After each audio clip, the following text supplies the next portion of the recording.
একটি দুধের খামার করে কিভাবে আমরা লাভবান হতে পারবো সেই বিষয়গুলো অবশ্যই আমাদের জানা দরকার।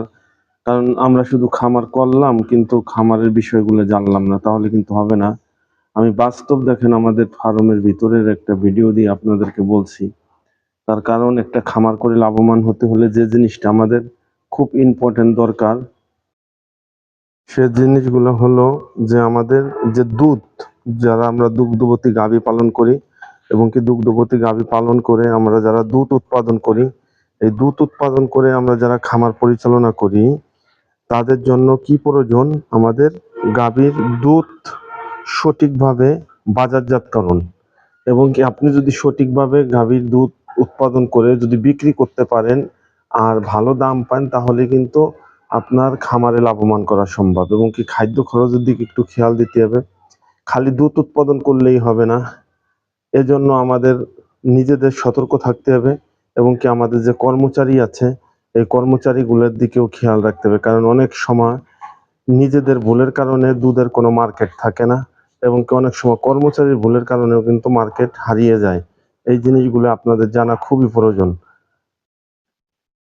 খামারে অবশ্যই দুধের গুণগত মান আপনারা সম্পূর্ণরূপে 100% পিওর রাখবেন। দুধের চাহিদা বাড়ানোর জন্য এই কাজটি করেন, অবশ্যই খামারে লাভ হবে। তার মানে আপনার খামারে যদি দুধ উৎপাদন হয় আর এই দুধটি যদি 100% পিওর, ভেজাল মুক্ত, কোনো পানি মুক্ত, তাহলে কিন্তু আপনি দেখতেছেন আপনার দুধটা বিক্রি হইতেছে 60 টাকা কেজি, কিন্তু ওই দুধই আপনি 70 টাকা বিক্রি করবেন, তারপরে সিরিয়াল ধরে থাকবে।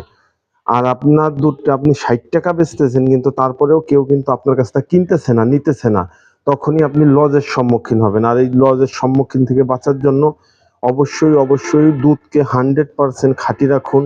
যদি আপনি কর্মচারীরা দিয়ে দুধ বিক্রি করেন, তাহলে অবশ্যই আপনার কি করতে হবে? কর্মচারীর দিকে আপনার খেয়াল রাখতে হবে যে না, আমি আমার কর্মচারীর কাছে যে দুধটা দিচ্ছি এই দুধটা কি সঠিক পর্যায়ে জায়গায় যে ভোক্তার হাতে যেয়ে পৌঁছেছেনি, নাকি এর মাঝে কোনো রকম দুধ বাড়তি হয়ে গেছে, আমি দিচ্ছি 20 কেজি হয়ে গেছে 25 কেজি কি 22 কেজি, এরকম হলে কিন্তু আপনার মার্কেট থাকবে না, দুধের ভিতরে ভেজাল ঢুকবে। আবার অনেক মালিক পক্ষ আছে যারা দুধের ভিতরে পানি মিশ্রিত কইরা 20 কেজি দুধরে আপনার 25 কেজি বানাই ফেলায়, তখন কিন্তু আপনার সে দুধের কোনো মার্কেট থাকে না। আর দুধের যখন মার্কেট না থাকবে, যখন দুধে পানি দেবেন একদিন নিবে, তখন ওই কাস্টমাররা কিন্তু আরেকবার কোনো সময় দুধ নিতে আপনার আসবে না। তো এই জিনিসগুলো আমরা সবাই আমাদের সতর্ক থেকে আমরা যদি ফার্ম পরিচালনা করি, তাহলে অবশ্যই ফার্মে লাভবান হবে। তার জন্য আমাদের প্রধান দরকার হচ্ছে দুধে 100% খাঁটি এবং কি 100% পিওর আমাদেরকে রাখতে হবে। যদি আপনি 100% পিওর দুধ রাখতে পারেন, দিতে পারেন ভোক্তার কাছে, আপনার যে দুধ থাকবে, গ্রামের ভিতরে যদি আপনার ফার্ম হয়, তাহলে দুধটার চাহিদা সম্পূর্ণরূপে বেড়ে যাবে। আপনার বাড়িতে মানুষ সিরিয়াল দেবে দুধের জন্য। আর যদি আপনার এই দুধ বাজারে 60 টাকা হয়, আপনি যদি 5 টাকা বেশি কেজি দিয়েও বেচেন, তাও আপনার বাড়ি থেকে নিয়ে যাবে। তার উদাহরণস্বরূপ আমি নিজে, আমার বাড়ির পাশেই বাজার, আমি কিন্তু বাজারে 1 কেজি দুধ আমার বিক্রি করতে হয় না, ইনশাল্লাহ আমার বাড়ির থেকে নিয়ে যায়। কারণ 100% খাঁটি এবং কি 100% পিওর দুধ আপনারা দেন, আপনাদের ফার্ম উন্নতি হবে, আপনারাও লাভবান হওয়া পারবেন। অবশ্যই এই জিনিসগুলো আপনারা ফলো করেন, তাহলে ফার্মে অনেক অংশে আপনাদের মনে করেন যে সামনের দিকে আগাই যাওয়ার জন্য সহায়তা করবে।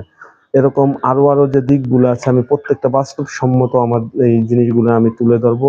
আপনারা সাথেই থাকবেন। ভালো থাকবেন, সুস্থ থাকবেন। আল্লাহ হাফেজ।